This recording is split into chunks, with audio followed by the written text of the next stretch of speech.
playoff picture and exactly where they're at in their season. I believe they have approximately only 1, maybe 2 weeks left in their season before the playoffs start.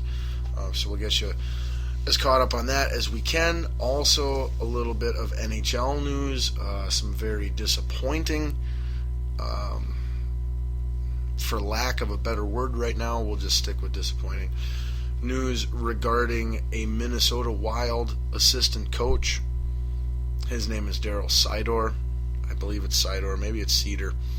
I'm probably pronouncing that wrong. See, that's the thing, like, me being a sports guy and not being a hockey guy, like, every name I see that's a hockey name in a hockey story, how I think it should be read, it's always wrong. That's the one reason that I'm glad Patrick Kane finds his way into the relevant hockey news, and guys like Sidney Crosby, like, they have really, you can't mess those names up when you see them on a piece of paper.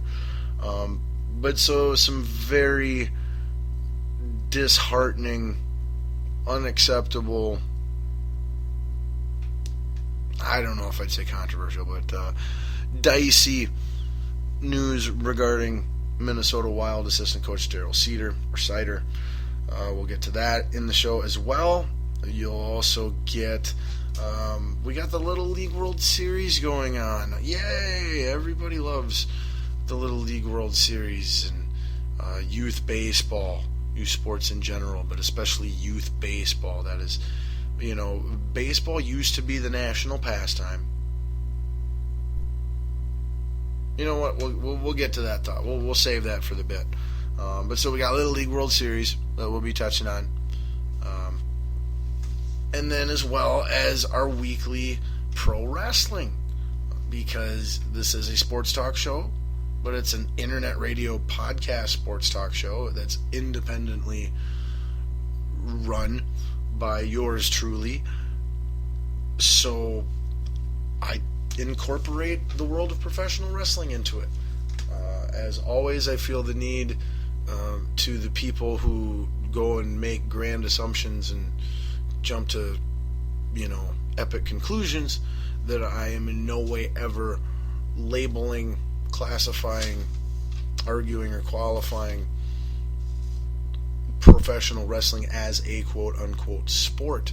However, it is sports entertainment, not only as their word for it, but I think in all reasonable definitions of the two words in that term. It's very much live athletic performances, very similar, similar to that of someone in the circus, I guess. Or, well, you could say, circus would probably be the best, because I was going to go, like figure skating route or something like that, but now they're still competing. It's not, rehearsed. But anyway, I enjoy it, and I know a lot of my listeners are pro wrestling / WWE fans, and so I enjoy talking about it, and so you'll be hearing, you'll get the SummerSlam recap, and if you listened to the show last week, that's one of the best parts about the fact that I do incorporate wrestling onto the show here every week, is that when there's big events, big pay-per-view events, we get the awesomest special guest in the world, WWE guru extraordinaire Doug Sanders. And so he was here on the show last week for at least 30 minutes or more, previewing SummerSlam with me, and it was great. So we'll be getting you caught up on what happened at SummerSlam on Sunday, as well as what happened on Raw 2 nights ago, which an epic Raw. As far as Monday Night's Raw go, this week's Monday Night Raw was about as good as it gets. It was incredible. As well as NXT TakeOver Brooklyn, what happened there, Divas news, tag team division news, who is currently out of WWE, whether it be to make movies or, recover from injury. WWE crowds finding themselves in the news, especially on social media and stuff a lot lately as well. Night of Champions, what we've got so far set up for that. That is the next WWE pay-per-view coming up in approximately 4 weeks, maybe 5. And as well as Greg the Hammer Valentine making some very, different topic, but, to compare to recent events, we'll go with Hogan-esque comments at a radio show podcast that was, I believe, filmed live at some sort of Comic-Con convention type of thing. So that's everything we got in store, at least, that we're going to try and get on the show tonight. So like I said, could be an extremely long show, or I might just have to talk extremely fast and maybe not go quite as balls deep. We'll still go balls deep, but not, next level balls deep. But anyway, so that's all the stuff we got in store. So let's get right to it then, huh? Oh, before we do that, one thing I remembered that I want to bring up, and then we'll get to it. Oh, like I mentioned last week, we had WWE Guru Extraordinaire special guest Doug Sanders here on the show, Balls Deep Sports Talk. This was his third special guest appearance, the most of anyone we've ever had here on the show. And in case you missed it, or any of his first 2 appearances on the show, or in case you've missed just any show in the past that you wish you hadn't, or maybe you were only able to listen to half of the show, and you wish you could have caught the other half.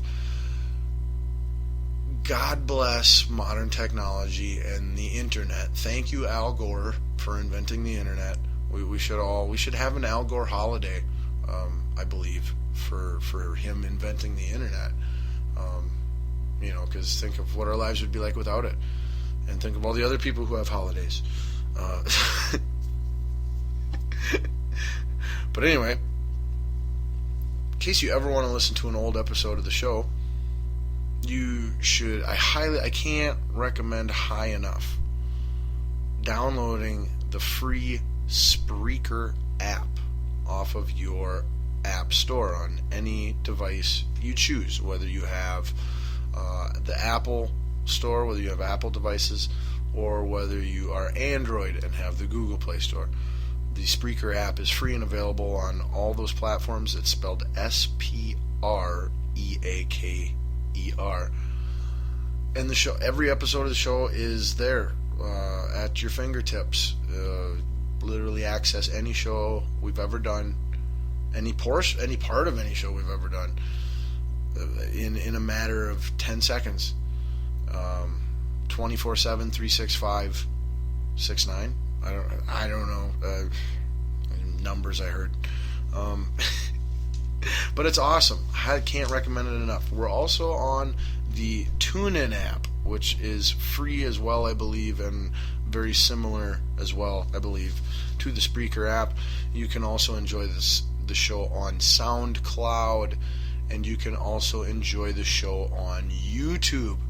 Now, another wonderful thing about you using these sources to enjoy the show is they're all counted by, the great social media eye in the sky or whatever, and then Balls Deep Sports Talk here is already very, very close to being brought to you and available on a weekly basis via iHeartRadio.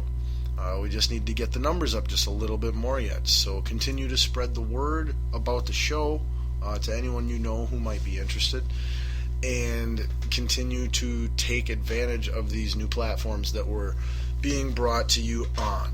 Alright, now let's get to the opening segment. Now, a lot of times for our hit opening segment here on the show, I will focus on specifically one topic, one story, one thing. Now, this week I might incorporate more than one. We might have a couple different stories technically in the segment, but they all meet the criteria. And the criteria is basically the name of the segment. Now, everyone, it's time. Say it with me for our hit opening segment, Balls on Fire. That's right. Thank you so much. Yeah. All right. What's got me, your host, Scotty Ball, the most on fire, the most heated up, the most fired up? It can be a very negative, mad, sad, irate thing. It can be a very positive, excited, proud, enthusiastic thing. One of those two.